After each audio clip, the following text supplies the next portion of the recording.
Shalom. Le passage que nous allons regarder aujourd'hui, l'Évangile de Marc, chapitre 12, versets 23 et 24. L'Évangile de Marc, chapitre 11, versets 23 et 24. Je vais lire. Je vous le dis en vérité, si quelqu'un dit à cette montagne, ôte-toi de là et jette-toi dans la mer, et s'il ne doute point en son cœur, mais croit que ce qu'il dit arrive, il le verra s'accomplir. C'est pourquoi je vous dis, tout ce que vous demanderez en priant, croyez que vous l'avez reçu et vous le verrez s'accomplir. Amen. Je vous invite à prier. Merci Seigneur de nous avoir encore accordé ce moment pour partager ta précieuse parole Seigneur. Seigneur, je te demande de nous donner la sagesse afin que nous puissions bien comprendre ta parole Seigneur. Seigneur, sois présent dans ce moment de message pour que ton message soit transmis correctement, que nous puissions entendre ta voix, Seigneur. Merci, je te confie ce moment, je te prie au nom de Jésus-Christ. Amen. Amen. Comme je vous l'ai dit la dernière fois, la foi est très importante pour chacun de nous, pour chaque chrétien. Dans le texte d'aujourd'hui, le Seigneur nous dit, si vous croyez que ce que vous dites arrive, vous le verrez s'accomplir. Et encore, si vous croyez que vous avez reçu ce que vous avez demandé en priant, vous le verrez s'accomplir. Amen. Mais même si nous avons la foi en Dieu, nous savons qu'il nous arrive toujours d'avoir des doutes. Comme le Seigneur sait que nous avons toujours des doutes, il nous le dit au verset 23 du texte d'aujourd'hui. On va regarder Marc 11, verset 23. Je vous le dis en vérité, si quelqu'un dit à cette montagne, ôte-toi de là et jette-toi dans la mer, et s'il ne doute point dans son cœur, mais croit que ce qu'il dit arrive, il le verra s'accomplir. Est-ce que ça vous paraît possible de dire à la montagne, ôte-toi de là et jette-toi dans la mer? Si c'était à moi de réaliser ce que j'ai déclaré à la montagne, ça restera impossible. Pourtant, si je crois que c'est Dieu qui réalisera ce que j'ai déclaré par la foi, ça devient possible. Amen. Ainsi, par la foi, nous pouvons vaincre le doute. Nous-mêmes, on ne peut pas vaincre le doute, mais c'est par la foi que nous pouvons vaincre le doute. Un jour, Dieu est venu à Moïse quand il faisait paître le troupeau de son beau-père et qu'est-ce que Dieu lui a dit? Maintenant, va, je t'enverrai auprès de Pharaon, et tu feras sortir d'Égypte mon peuple, les enfants d'Israël. Alors, quelle était la réaction de Moïse? Moïse, il a répondu en Exode chapitre 3, verset 11. Moïse dit à Dieu, qui suis-je pour aller vers Pharaon et pour faire sortir d'Égypte les enfants d'Israël? Moïse doutait de l'appel de Dieu en disant, qui suis-je? Qui suis-je pour que j'aille faire sortir ce peuple d'Israël? Comment je pourrais faire une telle chose? C'est impossible pour moi. Oui, c'était impossible pour Moïse. Mais ce n'était pas à lui de faire sortir le peuple d'Israël. Lui, il n'avait aucun pouvoir. Lui, il ne pouvait rien du tout. Donc, tout ce qu'il avait à faire était d'obéir à Dieu et d'avoir la foi en Dieu pour que Dieu puisse faire son travail par lui. Regardons ce que Dieu a dit au verset 19 au 21. Exode 3, verset 19 à 21. Je sais que le roi d'Égypte ne vous laissera point aller si ce n'est par une main puissante. J'étendrai ma main et je frapperai l'Égypte par toutes sortes de prodiges que je ferai au milieu d'elle. Après quoi, il vous laissera aller. Je ferai même trouver grâce à ce peuple aux yeux des Égyptiens, et quand vous partirez, vous ne partirez point à vide. Dieu a dit, Moïse, je sais ce qui va se passer en Égypte, et je sais comment Pharaon va réagir. parce que c'est moi qui ai tout planifié. Alors, j'étendrai ma main, c'est moi qui étendrai ma main, et je ferai même trouver grâce à ce peuple aux yeux des Égyptiens, pour lui dire que ce n'était pas à Moïse de réaliser, mais à Dieu lui-même. On va retourner au texte aujourd'hui. Marc chapitre 11, verset 23. Je vous le dis en vérité, si quelqu'un dit à cette montagne, ôte-toi de là et jette-toi dans la mer, et s'il ne doute point en son cœur, mais croit que ce qu'il dit arrive, il le verra s'accomplir. Nous, tout ce qu'on a à faire, nous n'avons qu'à déclarer par la foi. Oui, Seigneur, moi, je ne peux rien faire, mais je crois que tu ôteras cette montagne et la jetteras dans la mer.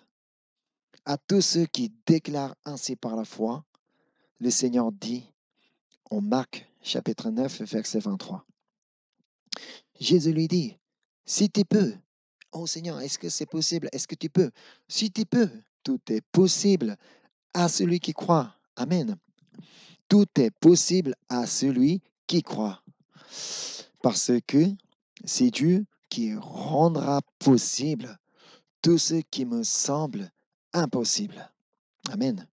Lorsque Pierre a vu le Seigneur Jésus marcher sur la mer, qu'est-ce qu'il a demandé? Il lui a demandé de le faire marcher aussi sur la mer. Alors Jésus lui a dit, allez, viens. Et Pierre a pu marcher sur la mer. Mais malheureusement, au bout d'un moment, voyant que le vent était tellement fort, il a eu peur et il a commencé à s'enfoncer dans la mer. Aussitôt Jésus a étendu la main pour le saisir et lui a dit, Matthieu 14, 31. Aussitôt Jésus étendit la main, le saisit et lui dit, homme de peu de foi, pourquoi as-tu douté? Pierre avait douté parce qu'il n'avait pas la foi qui surpasse son doute. Il fallait savoir que ce n'était pas lui qui marchait sur la mer, mais c'est le Seigneur qui le faisait marcher sur la mer. Il s'enfonçait dans l'eau parce qu'il doutait. Alors, à chaque fois qu'il vous arrive de douter, qu'est-ce que vous devez faire? Étendez la main vers Dieu et dites, Seigneur, je pensais que c'est moi qui marchais, qui pouvais marcher sur la mer. Mais maintenant, prends ma main afin que je sache à nouveau que c'est toi qui me fais marcher sur la mer. Alors, qu'est-ce que tu vas faire? Dieu viendra prendre votre main pour vous sortir de la mer et pour vous faire marcher à nouveau sur la mer. Amen. Personnellement, j'aime beaucoup ce passage euh, parce que, imaginez-vous, la scène où Jésus prend la main de Pierre pour le sortir de la mer.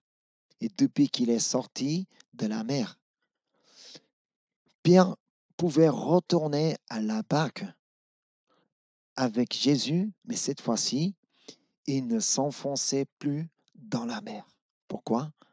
Parce qu'il était avec Jésus, parce que c'est Jésus qui le tenait par sa main. Si, de même, si nous pouvons tenir la main de Jésus, si nous croyons que Jésus est toujours avec nous, nous pouvons marcher aussi sur la mer, alors que la mer agitait toujours, alors que le vent était très fort. Mais Pierre pouvait tranquillement retourner à la barque parce que Jésus était avec lui. C'est pourquoi donc on va regarder 1 Corinthiens 15, verset 10.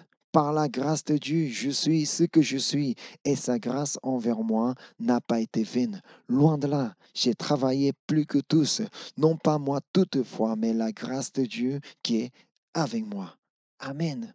C'était la vraie confession de Paul. Tout est grâce de Dieu. Je ne peux rien faire sans la grâce de Dieu. N'imaginez pas faire quelque chose sans la grâce de Dieu. Tout est grâce de Dieu. C'est parce que nous oublions que tout est grâce de Dieu qui nous arrive de douter. À chaque fois qu'il vous arrive de douter, rappelez-vous que par la grâce de Dieu, je suis ce que je suis. Par la grâce de Dieu, je suis ce que je suis. Dieu nous a fait vivre jusqu'à aujourd'hui. Et Dieu nous a conduits jusqu'à aujourd'hui. Et Dieu a fait beaucoup de prodiges dans notre vie, sans que nous sachions, même si on était au courant. Donc, même si une montagne vous empêche d'avancer, ne vous inquiétez pas, parce que ce n'est pas à vous d'ôter cette montagne et jeter dans la mer.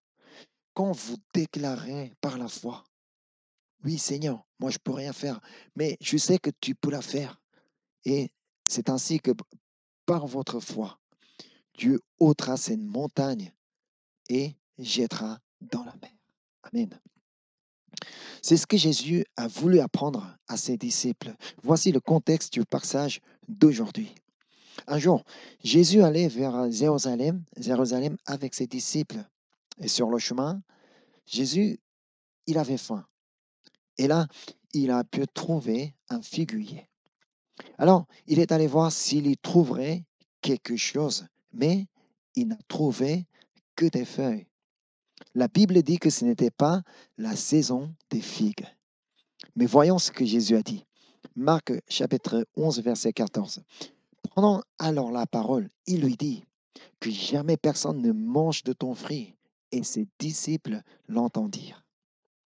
Ici, on va se focaliser sur le fait que les disciples ont entendu Jésus. Qu'est-ce qu'ils ont entendu?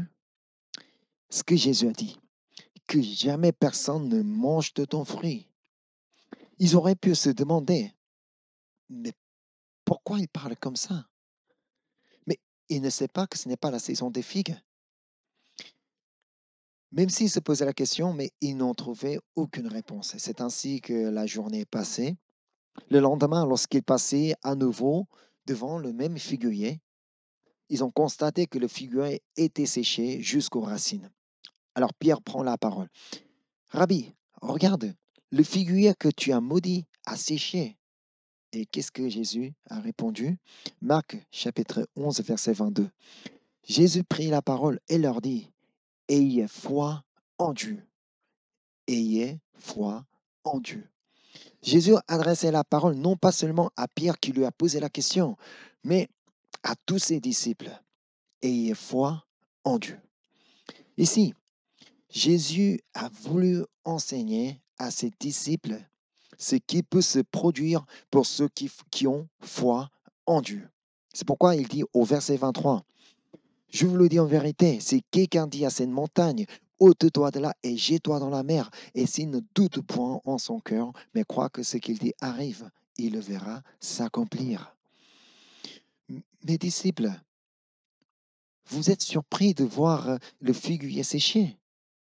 Sachez que si vous dites quelque chose par la foi, si vous déclarez quelque chose par la foi, non seulement vous verrez le figuier séché, mais vous verrez aussi la montagne se jeter dans la mer. Quel était donc le message de Jésus? Que tout est possible à Dieu. Donc, qu'est-ce que nous avons à faire? Nous n'avons qu'à avoir foi en Dieu. Dans les actes, lorsque Pierre et Jean ont déclaré au nom de Jésus par la foi à l'homme boiteux qui était assis à la porte du temple, que s'est-il passé? On va regarder les Actes, chapitre 3, verset 6. Alors Pierre lui dit, je n'ai ni argent ni or, mais ce que j'ai, je te le donne. Au nom de Jésus-Christ de Nazareth, lève-toi et marche. Pierre, il a déclaré au nom de Jésus par la foi. Et que s'est-il passé ensuite? Les Actes 3, versets 7 et 8.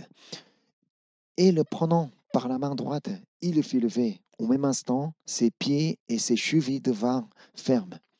D'un saut, il fut debout et il se mit à marcher. Il entra avec eux dans le temple, marchant, sautant et louant Dieu. Ici, Pierre et Jean, ils auraient pu avoir des doutes avant de passer à l'action. Car même si ils ont pris sa main pour le relever, si jamais, si jamais le boiteux ne se relève pas et qu'il tombe par terre avec Pierre qu'il a pris la main, donc s'ils tombent à nouveau ensemble, que se passerait-il? Ce serait vraiment honteux. Mais eux avaient la foi qui surpasse le doute. C'est important d'avoir la foi qui surpasse le doute. C'est pourquoi nous avons besoin de la foi qui surpasse le doute. Parce que Dieu ne peut pas travailler avec celui qui a des doutes. Mais Dieu travaille uniquement avec ceux qui ont la foi en lui. Amen. Dieu est fidèle. Comme il a été avec nous jusqu'aujourd'hui et comme il nous a accordé beaucoup de grâce, il sera toujours avec nous et il nous accordera encore des grâces et il travaillera pour nous. Amen. Ce que nous avons à faire, c'est d'avoir foi en lui. Pierre avait foi en Dieu, donc Dieu a pu faire son travail par sa foi. De même, j'aimerais que nous ayons aussi la foi comme Pierre, pour que Dieu puisse faire son travail dans notre vie. Croyez qu'il accomplira ce que vous avez dit, ce que vous avez déclaré par la foi. Amen. On va regarder Marc 11, verset 24. C'est pourquoi je vous dis, tout ce que vous demanderez en priant, croyez que vous l'avez reçu et vous le verrez s'accomplir. Qu'est-ce qu'il dit? Il nous dit de croire que nous avons déjà reçu tout ce que nous avons demandé en priant, que nous avons déjà reçu. Que ce n'est pas nous allons recevoir, que nous avons déjà reçu. Même si nous ne voyons pas encore la réponse de Dieu, mais comme nous croyons déjà avoir reçu, nous n'avons qu'à remercier Dieu, nous n'avons qu'à rendre grâce à Dieu et attendre jusqu'au moment où il me donnera. Et ainsi, nous allons enfin le voir s'accomplir.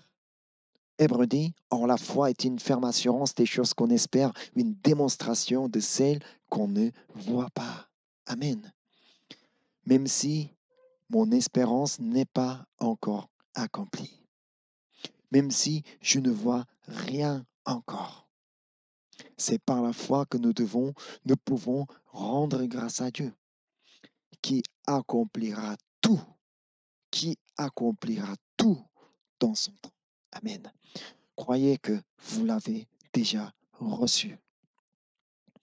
Car notre Dieu, il est l'Éternel Jireh, qui pourvoit tout. L'Éternel Jireh signifie Dieu qui pourvoit tout. Un jour, Dieu est venu à Abraham pour le mettre à l'épreuve.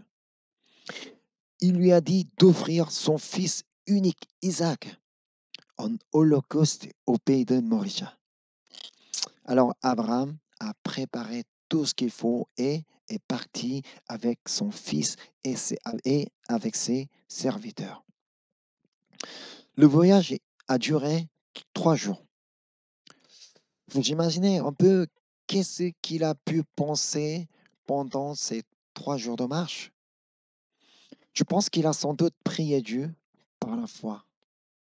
Seigneur, je crois que tu me conduiras toujours comme tu as fait jusqu'à aujourd'hui. Je ne sais pas ce que tu as prévu pour moi. Je ne sais pas ce que tu as préparé pour moi, mais je m'avance par la foi. C'est ce qu'il devait répéter dans son cœur. Au bout de 3 jours, son fils Isaac lui posait la question, Papa, voici le feu et le bois, mais où est l'agneau pour l'Holocauste? Papa, où est l'agneau pour l'Holocauste? Abraham lui répond, Genèse 22, verset 8. Abraham répondit, Mon fils, Dieu se pourvoira lui-même de l'agneau pour l'Holocauste. Et ils marchèrent tous deux ensemble. Concrètement, je pense que la foi d'Isaac était plus grande que celle de son père. Parce que Isaac savait ce qu'il fallait pour offrir un sacrifice. Jusqu'à ce jour-là, son père préparait toujours un agneau pour l'Holocauste. Mais pour cette fois-ci, l'agneau n'était pas avec eux. Alors qu'il marchait pendant 3 jours, mais l'agneau n'était pas avec eux. Il a attendu 3 jours avant de lui poser la question. Et quand son père lui a dit que Dieu se pourvoira lui-même de l'agneau pour l'Holocauste, Isaac n'a plus rien dit. Isaac n'a pas posé une autre question. Isaac n'a plus rien dit parce qu'il avait foi en Dieu. C'est ce que dit le verset 24 du texte aujourd'hui. C'est pourquoi je vous dis, tout ce que vous demanderez en priant, croyez que vous l'avez reçu et vous le verrez s'accomplir. Croyez que vous l'avez déjà reçu. C'est ainsi que Isaac croyait qu'il avait déjà reçu. Il croyait qu'il a déjà reçu l'agneau. C'est pourquoi il a pu le voir s'accomplir sur la montagne. Ayons la foi d'Abraham et d'Isaac. La foi en Dieu qui pourvoit tout et la foi en Dieu qui fait son travail, même si je ne peux pas savoir comment Dieu travaille. Nous ne pouvons pas connaître la manière dont Dieu travaille. Si nous avons une telle foi, la foi d'Abraham, la foi d'Isaac, nous verrons certainement son accomplissement. Amen. L'épître de Jacques dit la raison pour laquelle nous ne devons pas avoir de doute. Jacques chapitre 1 versets 6 et 7. Mais qu'il la demande avec foi, sans douter, car celui qui doute est semblable au flot de la mer, agité par le vent et poussé de côté et d'autre. Vous imaginez, vous voyez, on parle de qui? C'est Pierre. Pierre, quand il doutait, c'est là qu'il s'enfonçait dans la mer, qu'il était agité par le vent, poussé de côté et d'autre. Mais quand il a eu la foi, quand il était avec Jésus, le problème était résolu. Voilà. Verset 7. Quand tel homme ne s'imagine pas qu'il recevra quelque chose du Seigneur. Ayant nos doutes, Dieu ne peut pas travailler dans notre vie et Dieu ne peut pas donner ce que nous avons demandé. Prions Dieu pour que nos doutes puissent être transformés en foi. Amen. Ou bien pour que nous puissions avoir la foi qui surpasse notre doute. Ne laissez pas la place au doute. Sachez que la grâce de Dieu est beaucoup plus grande que mes doutes. La grâce de Dieu est immense. Dieu nous aime. C'est pourquoi il a toujours été avec nous. Il a fait beaucoup de bonnes choses dans notre vie. Alors, il travaillera toujours de la même manière parce qu'il est fidèle. Tout ce que nous avons à faire maintenant, c'est de proclamer et de prier par la foi, parce que Dieu fera son travail à travers ma foi. Ce n'est pas à moi de faire, mais ce n'est pas à moi de réaliser. Tout ce que j'ai à faire, c'est déclarer et prier par la foi. Et Dieu travaillera à travers notre foi. Amen. Ce que vous avez proclamé par la foi, croyez que vous avez proclamé arrive. Alors vous le verrez s'accomplir. Amen. Tout ce que vous avez demandé en priant, croyez que vous l'avez déjà reçu et vous le verrez s'accomplir. Amen. Ayons foi en Dieu. La foi nous est très importante. Elle est primordiale. Elle est inséparable. Ayons foi en Dieu pour qu'il puisse faire son travail à travers notre foi. Amen. Prions Dieu. Merci Seigneur de nous avoir accordé ce moment pour recevoir ta parole, Seigneur. Seigneur, à partir d'aujourd'hui, à partir de maintenant où nous avons reçu ta parole, Seigneur, nous voulons avoir la foi, Seigneur. Nous voulons avoir foi en toi, Seigneur. Nous souhaitons vraiment que tous nos doutes soient transformés en foi, Seigneur. Et nous voulons avoir la doute qui surpasse tous nos doutes, Seigneur. C'est ainsi que par la foi que nous voulons toujours vaincre le doute, Seigneur. Merci, Seigneur, de nous avoir accordé la grâce. Merci, Seigneur, d'avoir été avec nous. Je te remercie encore une fois. Je te prie au nom de Jésus-Christ. Amen.